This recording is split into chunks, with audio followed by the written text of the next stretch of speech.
Muchas gracias. Para dar a conocer 10 focos rojos que encontramos actualmente en la economía mexicana, que nos tienen muy preocupados y que creo que estamos a tiempo de actuar para evitar una crisis en el 2015. Número 1, el programa de reactivación económica falló. A pesar de que se le dieron mayores recursos al gobierno, más de 10% en términos reales incrementó el gasto público para este año y la economía sigue sin reaccionar. Esto es por el gran despilfarro que hay en el gasto público del gobierno y el incremento marginal en el gasto que sí podría cambiar las condiciones de productividad en nuestra economía. De hecho, en el presupuesto del año que entra, el gasto en inversión física decrece 1.8%, lo cual querrá decir que no tendremos un gasto distinto al que tuvimos en este año y que ya falló para impactar a la economía, para alentar a la economía. Punto número 2, tenemos un impacto negativo, el saldo de la reforma hacendaria es negativo. La reforma hacendaria le ganó la partida al programa de reactivación económica, mientras que el gobierno presume cifras de recaudación histórica, mientras celebran y festejan que están llenas las arcas del gobierno, no se dan cuenta que es a costa de la caja de las empresas mexicanas y de los bolsillos de las familias en México. Según el Banco de México, el impacto de la reforma fiscal tuvo severas consecuencias sobre toda la economía y ha sido un factor clave en el bajo dinamismo económico. Entonces, esta idea de privilegiar la caja del gobierno sobre todas las cosas le ha costado carísimo a los mexicanos. Número 3, el mercado interno está hundido. Las familias no tienen dinero para gastar, ni las empresas tienen dinero para invertir. Las cifras del ANTAD, la asociación que registra a todas, que aglutina a todas las empresas, a todas las tiendas departamentales, pues tiene cifras de consumo históricamente bajas, las más bajas en los últimos 7 años. Quiere decir que las familias mexicanas no tienen dinero para gastar. Y por otro lado, las empresas no tienen dinero para invertir. La inversión privada apenas se ha incrementado un 1% para el primer semestre y las expectativas de consumo que se miden cada mes pues no mejoran. Entonces el mercado interno está hundido por el lado de los consumidores y por el lado de las empresas. El salario no alcanza. El nivel salarial que tienen los trabajadores mexicanos, el 54% de ellos, lo que ganan no les alcanza para comprar la canasta alimentaria básica. Si son trabajadores formales, asalariados, cuyos ingresos no les alcanza para comprar la canasta básica. En esa situación están más de la mitad de los trabajadores asalariados en México, el 54%. Nada más hay que decir que en este año la caída en el poder adquisitivo fue de casi 6% en términos reales. El gobierno, punto número 5, el gobierno nos endeuda irresponsablemente. Desde que entró el presidente Enrique Peña, todos los días contrata el equivalente a 1.500 millones de pesos de deuda.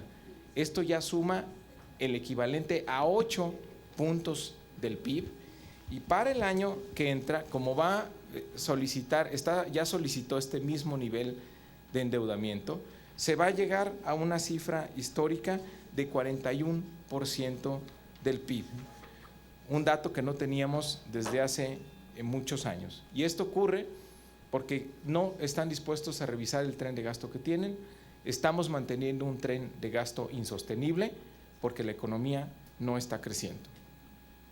Punto número 6, las tarjetas de crédito de los mexicanos están registrando niveles preocupantes de cartera vencida. En lo que va de este año, 1 de cada 5 mexicanos que tienen tarjeta de crédito ya cayó en tarjeta vencida. Esto quiere decir pues que una buena parte de los mexicanos no van a ver el aguinaldo en este año porque ya lo deben. Número 7, rebase de la meta de inflación. La meta era 3%, el límite superior era 4%, estamos ya en 4.3% en la inflación. Y lo que ha aumentado es lo que más preocupa, los alimentos básicos, bebidas y también el precio de los energéticos han aumentado por encima de 5 y 7%. Hay que decir que en este año la gasolina mexicana ya es más cara que la gasolina en Estados Unidos. Entonces ya rebasamos la meta de inflación. Número 8, el peso se debilita frente al dólar. Ayer ya se estaba vendiendo el tipo de cambio, el dólar estaba en 13.4 pesos por dólar. Ustedes saben que la meta, el dólar se está vendiendo ya en 14.3 en las casas de cambio y la meta era 13.4 para el año que entra. Tenemos una depreciación en lo que va en el año de 7%, y ello tiene que ver porque ya se detuvo la entrada de inversión extranjera directa a nuestro país, ha caído un 46% en comparación al año anterior, y también porque tenemos un dato muy preocupante: la tenencia de bonos gubernamentales en manos de extranjeros equivale al 78% de las reservas internacionales. Esto quiere decir que si hay un cambio de tasas en la economía de Estados Unidos, en la Fed, este es el tamaño de los capitales que podrían salir abruptamente de México, provocando, por supuesto, una crisis cambiaria. La cantidad de bonos gubernamentales en manos de extranjeros, repito, equivale al 78% de las reservas internacionales del país, lo cual muestra una debilidad ya, o las condiciones de debilidad del peso frente al dólar. A estas alturas podemos decir ya que tenemos un impacto nulo de las reformas estructurales, que era el camino que nos habían propuesto para que la economía mexicana tuviera otras tasas de crecimiento. La reforma laboral no sirvió para impulsar el empleo, ha precarizado el empleo formal. La reforma financiera no ha servido para detonar el crédito. Solamente una de cada 4 pymes en el país, que son las que generan el 70% del empleo en México, pues tienen acceso a financiamiento. Es decir, la reforma financiera no ha funcionado para abrir el crédito y bajar la tasa de interés. La reforma fiscal terminó alentando la economía y generando presiones inflacionarias, y la reforma energética, los beneficios de la reforma energética, pues ahora están en duda, porque en esta caída que tenemos de los precios internacionales del petróleo, pues ya muchos de los proyectos que iba a poner a concurso el gobierno mexicano en la ronda 1, pues se van a quedar sin postor, porque el margen de utilidad se ha reducido drásticamente. Es decir, esta inversión que se esperaba que iba a llegar a carretadas, pues ya está en duda que esto efectivamente vaya a suceder. Y el punto número 10, pues es que tenemos un panorama muy oscuro para el 2015 y ya no tenemos elementos para seguirle creyendo al gobierno. 4 datos les voy a dar. En el caso del PIB, para el 2013 se decía que íbamos a crecer al 3.5% y finalmente crecimos al 1.1%. Para este año se decía que íbamos a crecer al 3.9% y apenas si vamos a crecer, a rebasar el 2%. ¿Cómo vamos a creer que vamos a crecer al 3.7% para el 2015? Es una cifra que a estas alturas pues ya no se puede creer. También el tipo de cambio meta que se tenía para el 2015 es 13.4, pues está totalmente rebasado. El dólar está ya en 14.55 el día de ayer. El precio del barril del petróleo, que está en el presupuesto de egresos, $79, pues ya está $20 por abajo. Ayer el precio de la mezcla mexicana fue $59, $20 por debajo. Entonces, pues tenemos estos 3 datos que nos hacen muy difícil pensar que se vayan a cumplir las metas para el 2015. Además, la meta de inflación también para el 2015 pues se pone en duda por la tendencia que vemos en este año. Entonces, la cifra de PIB muy difícil de que se dé, el tipo de cambio ya se rebasó, la meta de inflación todo indica que va hacia la alza y el precio de la mezcla mexicana está $20 por debajo. Entonces son 10 focos rojos que tenemos en la economía mexicana que nos hace suponer que si no hay un cambio en la política económica a principios del año, vamos a estar haciendo la combinación perfecta para que México quede expuesto a una severa crisis económica en el 2015.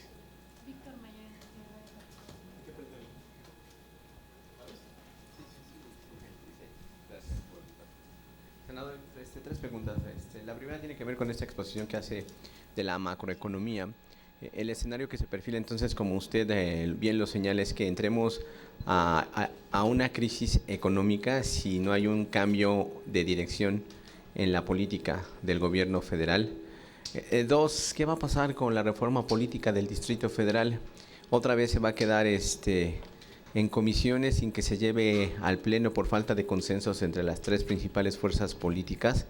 Y la última, ¿usted considera que lo que ha hecho hasta el momento el gobierno del Distrito Federal con respecto a la línea 12 del metro es suficiente para sanear ese acto de corrupción en el que se cayó? Bueno, primero, en la economía, si seguimos con esta estrategia de cifras irreales, de cifras fantásticas que no se cumplen, creo que el riesgo es muy alto. El riesgo es muy alto de que podamos tener un gran desequilibrio para el 2015. Sabemos, por ejemplo, que la Fed va a cambiar su tasa de interés el año que entra y les daba el dato que hay el equivalente al 78% de las reservas internacionales en bonos gubernamentales que están en manos de extranjeros. También el problema es que el gobierno mantiene una cifra de gasto que es insostenible, porque proyecta su gasto a partir de una cifra de crecimiento que no ocurre, y esto será por tercer año consecutivo. Es decir, en el 2013 gastamos como si hubiéramos crecido al 3.5%. En el 2014 gastamos como si hubiéramos crecido al 3.9%. Y en el 2015 está proyectado que vamos a gastar como si fuéramos a crecer al 3.7%. Y también nos endeudamos como si la economía estuviera creciendo. Entonces estamos en un patrón insostenible que aumenta los riesgos de vulnerabilidad de la economía. Segundo, la reforma política de la ciudad. Estamos teniendo reuniones, estamos haciendo un esfuerzo extraordinario con las fuerzas políticas. Probablemente podamos anunciar algo en esta semana para ver si es posible que en las últimas sesiones que quedan pueda salir en acuerdo la reforma política de la ciudad. Hoy mismo vamos a estar también sosteniendo una reunión entre varios senadores de todos los partidos para ver si se pueden ultimar los detalles. Y respecto de la línea 12, bueno, yo lo que he visto en medios es que la Contraloría ha seguido una serie de auditorías muy estrictas y ha dado pues una serie de resultados y personas que les ha fincado cargos y responsabilidades, y también ha dado vista a la Procuraduría. También ellos han dicho que no han terminado el proceso de auditorías y vamos a esperar a que terminen su proceso de análisis de investigación, y seguramente tendremos un reporte final de qué vinculación hay entre esas sanciones, entre esas observaciones que se han hecho, qué relación hay con las causas de que la línea esté actualmente suspendida en su servicio. Buenas tardes, senador. Disculpe preguntarle sobre este decálogo que usted presenta, ¿qué acciones se pueden tomar desde el Congreso? Porque pues finalmente el presupuesto de egresos ya está pues concluido, el presupuesto de ingresos igualmente. ¿Qué acciones se pueden tomar desde el Congreso para contrarrestar esta crisis?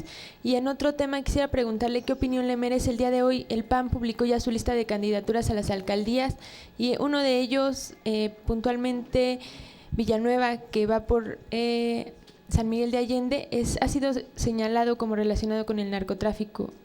Pese a todo este escenario que se vive en el país, ¿qué opinión le merecería esto? Bueno, las facultades de intervención del Congreso en el tema de la política económica tiene que ver ante escenarios en caída de los ingresos. Pero si el gobierno se mantiene en esta estrategia de sostener cifras irreales o sostener cifras de fantasía, bueno, que no acepte el reconocer que ya tenemos una insuficiencia de ingresos para el financiar el presupuesto del año que entra, pues no se puede activar lo que establece en la ley de responsabilidad de responsabilidad hacendaria. Es decir, el Congreso no podría entrar a reorganizar el paquete económico. El problema es que el gobierno se sostiene en decir que se van a cumplir estas cifras, que a todas luces está visto que no se van a cumplir. Del caso del que tú me estás comentando, la verdad es que no tengo información, y lo único que te puedo decir es que ojalá todos los partidos hagan el compromiso de investigar seriamente, y con el apoyo también de la Procuraduría General de la República, todos aquellos que se vayan a postular a puestos de elección popular en el 2015. Félix Muñiz, de Radio 13. Senador, buenas tardes. Respecto al primer tema, me gustaría que me comentaras, el Fondo Monetario Internacional está comentando en este momento que si se recupera la seguridad, podría recuperarse el crecimiento económico del país. Digo, ya no está el chavo para ayudarnos, pero entonces, ¿qué podría pasar para que pudiéramos salir, ¿no? ¿Qué propones? Y la otra es, esto que dice Peña Nieto, que llama a superar el momento de dolor, ¿él ya los da por muertos a los de Ayotzinapa? Bueno, respecto de lo que dice el fondo, pues sin duda hay una gran relación entre las condiciones de seguridad y las condiciones económicas.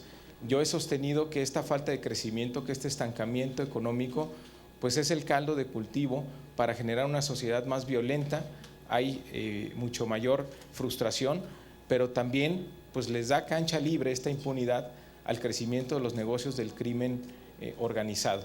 Hay estadísticas que te dicen cómo la inseguridad tiene un impacto sobre el PIB, por lo menos de 1%, son datos que ha dado incluso el secretario de Hacienda, y sin duda pues es una tarea que tenemos que enfrentar. Si no mejora las condiciones de seguridad del país, pues difícilmente van a llegar inversiones, aunque está claro también que esta fórmula de siempre prometer que va a llegar inversión extranjera para rescatar a nuestra economía, está claro que eso no va a funcionar. Si no cambiamos las condiciones del mercado interno, no vamos a tener crecimiento económico, y eso pasa porque las familias mexicanas tengan dinero para gastar, es decir, que aumente el salario mínimo, y que las empresas pues se les disminuya su carga fiscal para que puedan invertir y detonar el empleo.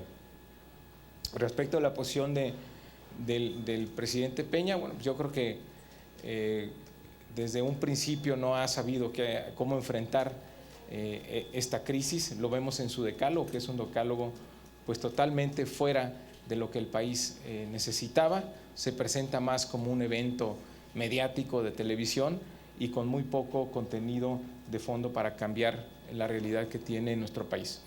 Yo en tribuna el jueves pasado propuse 10 puntos alternativos a lo que propuso el presidente Calderón, que creo en el corto plazo podían tener mejores resultados. Por ejemplo, te decía del presidente Peña, bueno, es que en términos de seguridad pública son lo mismo, en política de seguridad tienen lo mismo. Hicimos 10 puntos alternativos a lo que hizo el presidente Peña. Por ejemplo, decíamos, ¿cuál es el problema de que no tengamos policías profesionales en el país? El problema no son nada más las policías municipales, son todas las policías en México, y no tenemos un régimen jurídico para el desarrollo profesional de las policías. Yo propuse que hiciéramos un apartado C en el artículo 123 constitucional para establecer un nuevo régimen de derechos y obligaciones para todas las policías del país, para que podamos tener la carrera de policía, un desarrollo profesional para los policías con seguridad social, con un régimen de retribución a partir de sus responsabilidades, y que podamos formar la policía que nuestro país necesita. Otro punto que propuse es que llevamos muchos años en el tema de los exámenes de control de confianza, sin embargo ya no hay a quien aplicárselos, porque no tenemos policías formados. Entonces necesitamos tener escuelas de policías. También daba otra propuesta, que era cambiar el perfil de la guerra contra el crimen organizado. Tenemos que enfocarla más en ir sobre su patrimonio. Tenemos que usar más la ley de extinción de dominio. Hay más de 27,000 averiguaciones previas en este año, y solamente en 6 ocasiones se ha activado el mecanismo de extinción de dominio. Quiere decir que no se toca el patrimonio de la delincuencia. Otra medida es fortalecer el combate al lavado de dinero. mientras el crimen organizado pueda seguir metiendo estas enormes cantidades de dinero a la economía, pues no va a haber poder del Estado que los derrote. Se estima que el lavado de dinero en México asciende a 40,000 millones de dólares. La Unidad de Inteligencia Financiera en 2 años lleva confiscado apenas 50 millones de dólares. O sea, lo que quiere decir es que no estamos haciendo un combate frontal al patrimonio de la delincuencia. Otra propuesta que hicimos fue pues, que cambiemos también el enfoque de la guerra contra las drogas. Creo que es el tiempo adecuado para que en serio abordemos el tema de la regulación del mercado de las drogas en algunos estupefacientes para quitarle ese gran mercado que tiene actualmente los narcotraficantes en nuestro país.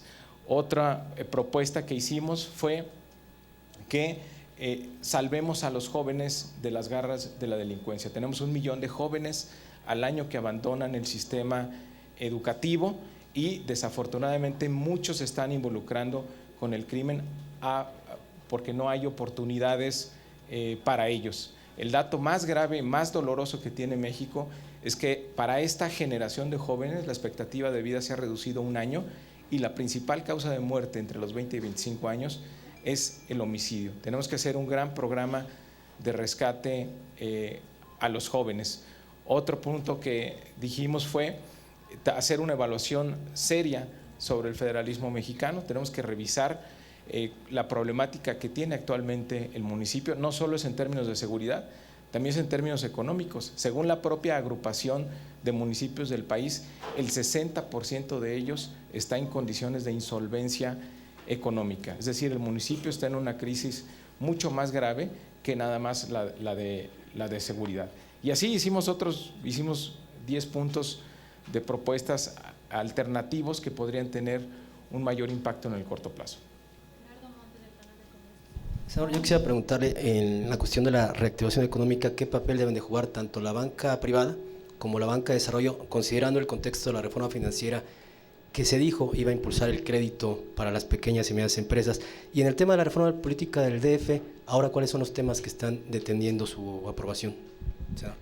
Bueno, en el caso de la reforma financiera, como le dijimos, no iba a funcionar porque no atacaba un tema fundamental, que era bajar el costo de las comisiones. El 35% de los ingresos en el sistema financiero vienen de las altísimas comisiones que le cobran los bancos a sus usuarios. Otro porcentaje de sus utilidades viene de los bonos que manejan del gobierno, los intereses que reciben del financiamiento al gobierno. Entonces realmente están en un negocio muy cómodo, donde obtienen grandes utilidades sin tomar ningún riesgo. Mientras no se bajen las comisiones, no vamos a provocar que los bancos vayan a salir al mercado a buscar proyectos rentables para ellos aumentar sus ingresos.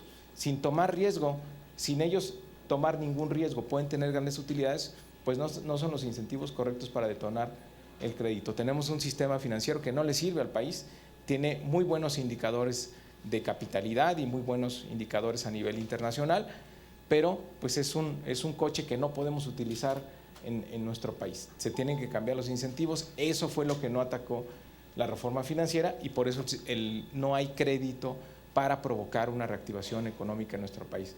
Daba el dato que de las pymes, que son el mayor número, hay casi 5 millones de unidades económicas en nuestro país, pequeñas y medianas empresas, que apenas 1 de cada 4 tiene acceso al crédito y sabemos que la gran mayoría de ellos pues tienen una esperanza de vida de 1 año. Sí, las pymes no duran mucho en México. Respecto a la reforma política del DF, lo que está por definirse es quién va a ser la Constitución de la Ciudad de México.